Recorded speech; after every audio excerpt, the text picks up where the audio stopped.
MikeVenditti.com. The Last Trail by Zane Grey, Chapter 11. The savage had just emerged from the river, for his graceful copper-colored body and scanty clothing were dripping with water. He carried a long bow and a quiver of arrows.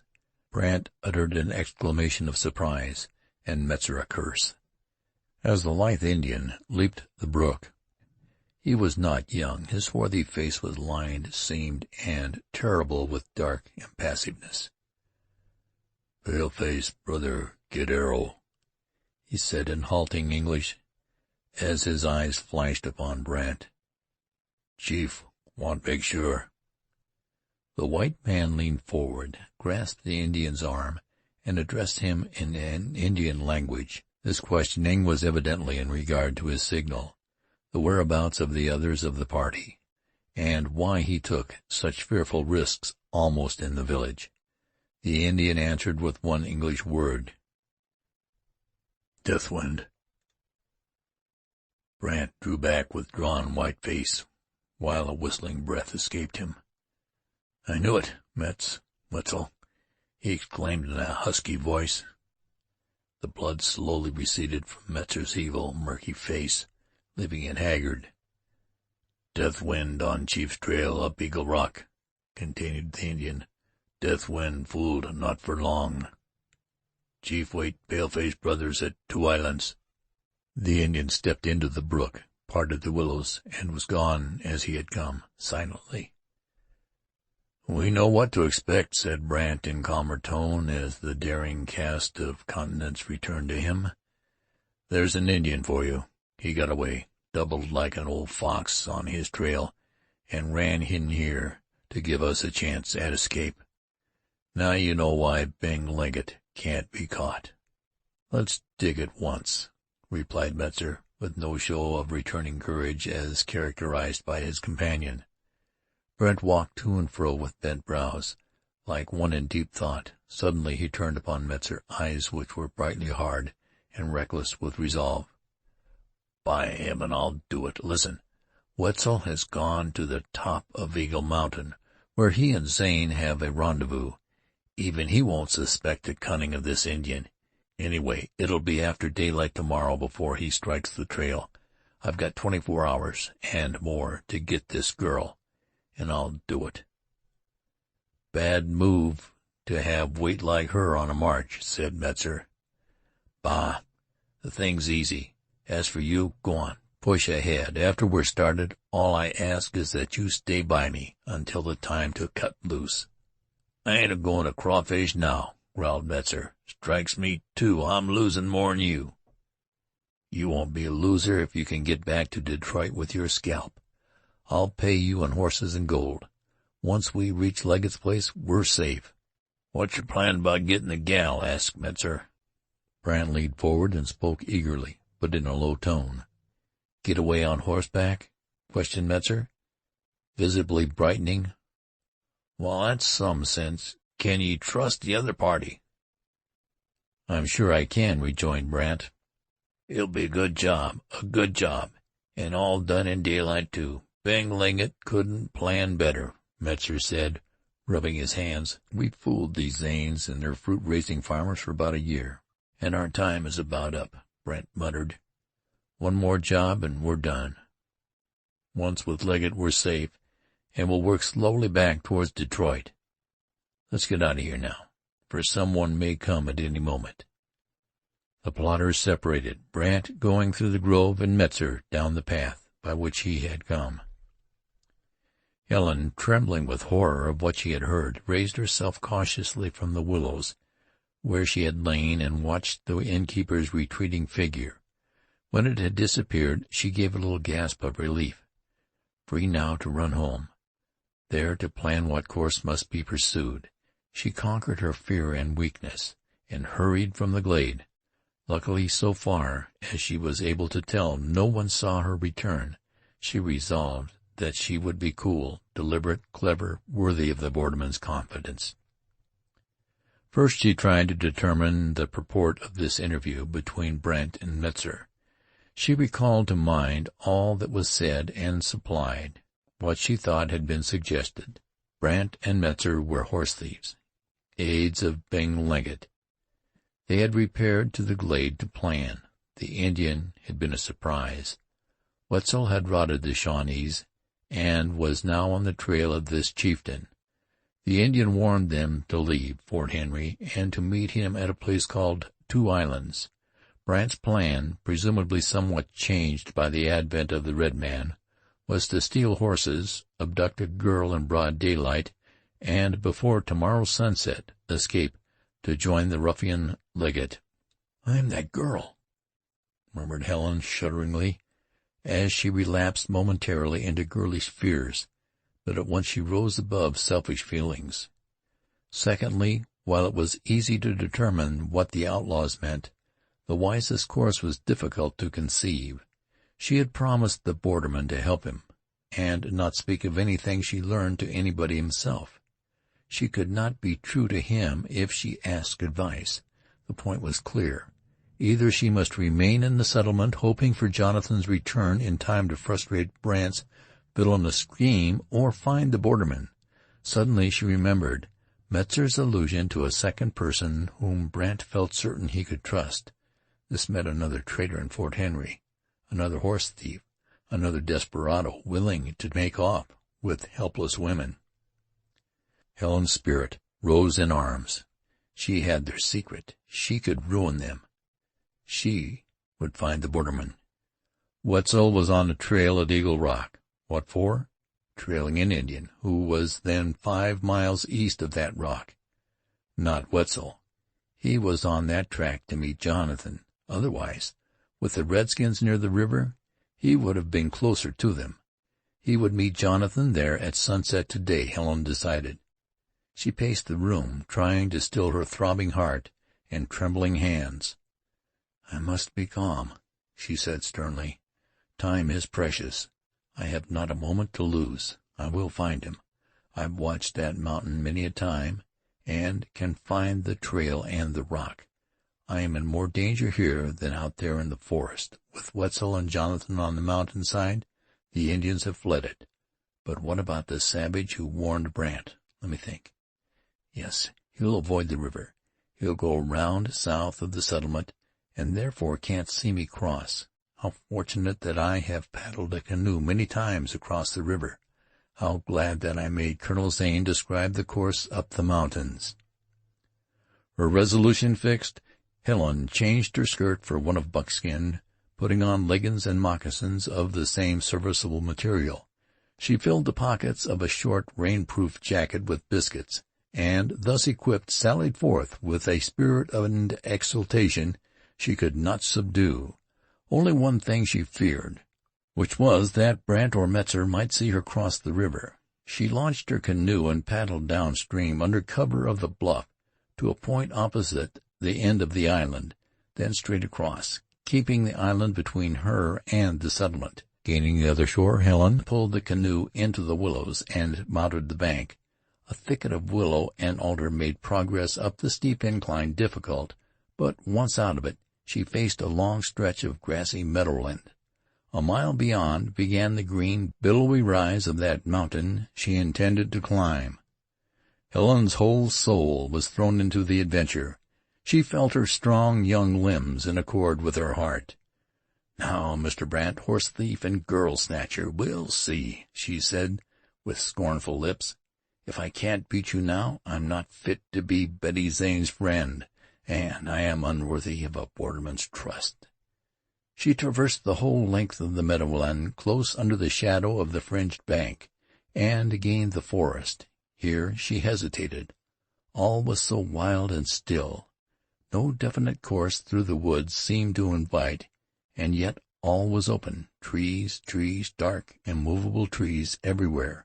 The violent trembling of poplar and aspen leaves, when all others were so calm, struck her strangely, and the fearful stillness awed her. Drawing a deep breath, she started forward up the gently rising ground. As she advanced, the open forest became darker and of wilder aspect. The trees were larger and closer together. Still, she made fair progress, without deviating from the course she had determined upon. Before her rose a ridge, with a ravine on either side, reaching nearly to the summit of the mountain. Here the underbrush was scanty. The fallen trees had slipped down the side, and the rocks were not so numerous, all of which gave her reason to be proud, so far, of her judgment. Helen, pressing onward and upward, forgot time and danger. While she reveled in the wonder of the forest land, birds and squirrels fled before her. Whistling and wheezing of alarm, or heavy crashings in the bushes, told of frightened wild beasts. A dull, faint roar, like a distant wind, suggested tumbling waters. A single birch tree, gleaming white among the black trees, enlivened the gloomy forest. Patches of sunlight brightened the shade. Giant ferns, just tingling with autumn colors, waved tips of sculptured perfection. Most wonderful of all were the colored leaves, as they floated downward with a sad, gentle rustle. Helen was brought to a realization of her hazardous undertaking by a sudden roar of water, and the abrupt termination of the ridge in a deep gorge. Grasping a tree, she leaned over to look down. It was fully 100 feet deep, with impassable walls, green-stained and damp, at the bottom of which a brawling brown brook rushed on its way, fully 20 feet wide. It presented an insurmountable barrier to further progress in that direction. But Helen looked upon it merely as a difficulty to be overcome. She studied the situation, and decided to go to the left, because higher ground was to be seen that way. Abandoning the ridge, she pressed on, keeping as close to the gorge as she dared, and came presently to a fallen tree lying across the dark cleft. Without a second's hesitation, for she knew which would be fatal, she stepped upon the tree and started across, looking at nothing but the log under her feet, while she tried to imagine herself walking across the water-gate, at home in Virginia. She accomplished the venture without a misstep. When safely on the ground once more, she felt her knees tremble, and a queer, light feeling came into her head. She laughed, however, as she rested a moment. It would take more than a gorge to discourage her, she resolved with set lips, as once again she made her way along the rising ground. Perilous, if not desperate, work was ahead of her. Broken, rocky ground, matted thicket, and seemingly impenetrable forest rose darkly in advance, but she was not even tired, and climbed, crawled, twisted, and turned on her way upward. She surmounted a rocky ledge to face a higher ridge covered with splintered, uneven stones and the fallen trees of many storms. Once she slipped and fell, spraining her wrist. At length this uphill labor began to weary her. To breathe caused a pain in her side, and she was compelled to rest. Already the gray light of coming night shrouded the forest. She was surprised at seeing the trees become indistinct, because the shadows hovered over the thickets, and noted that the dark, dim outline of the ridges was fading into obscurity. She struggled up on the uneven slope with a tightening at her heart, which was not all exhaustion. For the first time she doubted herself, but it was too late. She could not turn back. Suddenly she felt that she was on a smoother, easier course. Not to strike a stone or break a twig seemed unusual. It might be a path worn by deer going to a spring. Then into her troubled mind flashed the joyful thought. She had found a trail. Soft, wiry grass, springing from a wet soil, rose under her feet. A little rill trickled alongside the trail. Mossy, soft-cushioned stones lay embedded here and there. Young maples and hickories grew breast-high on either side, and the way wound in and out under the lowering shade of forest monarchs.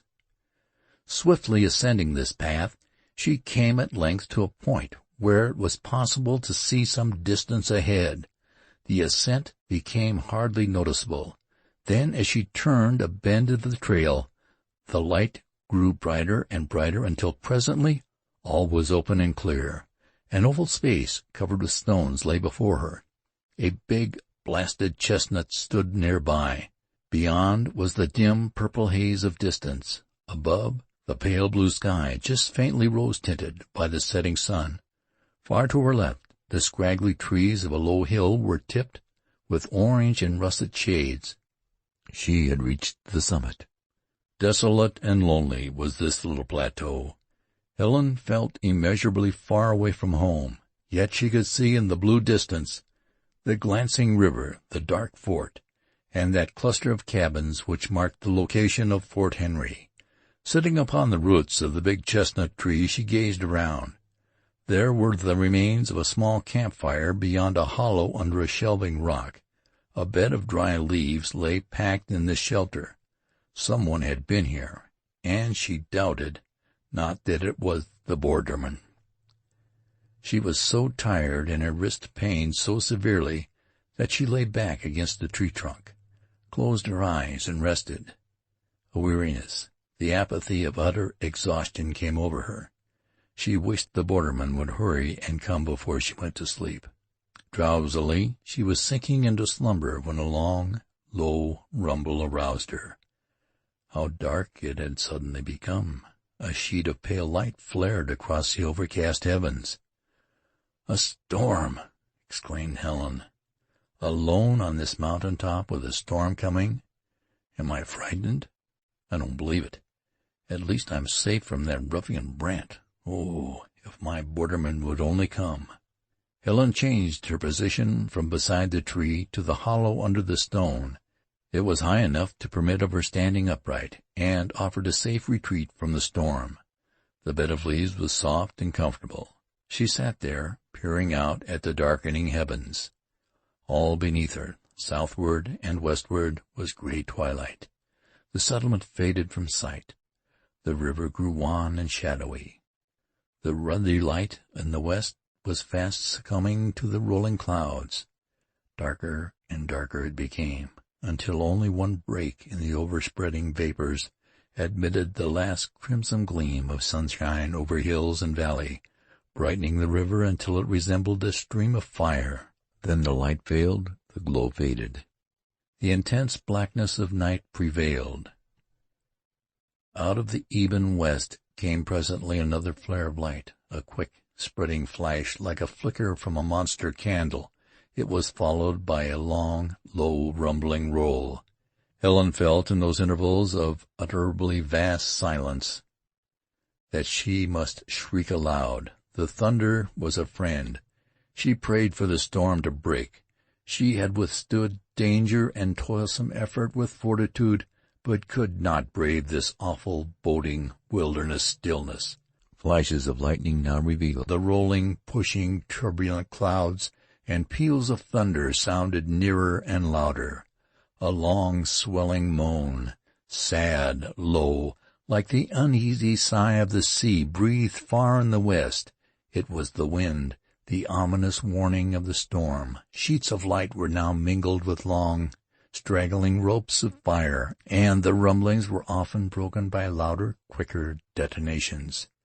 Then a period, longer than usual, of inky blackness succeeded the sharp flaring of light. A faint breeze ruffled the leaves of the thicket and fanned Helen's hot cheek. The moan of the wind became more distinct, then louder, and in another instant, like the far-off roar of a rushing river, the storm was upon her. Helen shrank closer against the stone, and pulled her jacket tighter around her trembling form. A sudden, intense, dazzling, blinding white light enveloped her. The rocky promontory, the weird giant chestnut tree, the open plateau, and beyond the stormy heavens were all luridly clear in the flash of lightning. She fancied it was possible to see a tall, dark figure emerging from the thicket. As the thunderclap rolled and pealed overhead, she strained her eyes into the blackness, waiting for the next lightning flash. It came with brilliant, dazzling splendor. The whole plateau and thicket were as light as the day. Close by the stone where she lay crept the tall, dark figure of an Indian. With staring eyes she saw the fringed clothing, the long flying hair, and supple body peculiar to the savage. He was creeping upon her. Helen's blood ran cold. Terror held her voiceless. She felt herself sinking slowly down upon the leaves. Chapter 11.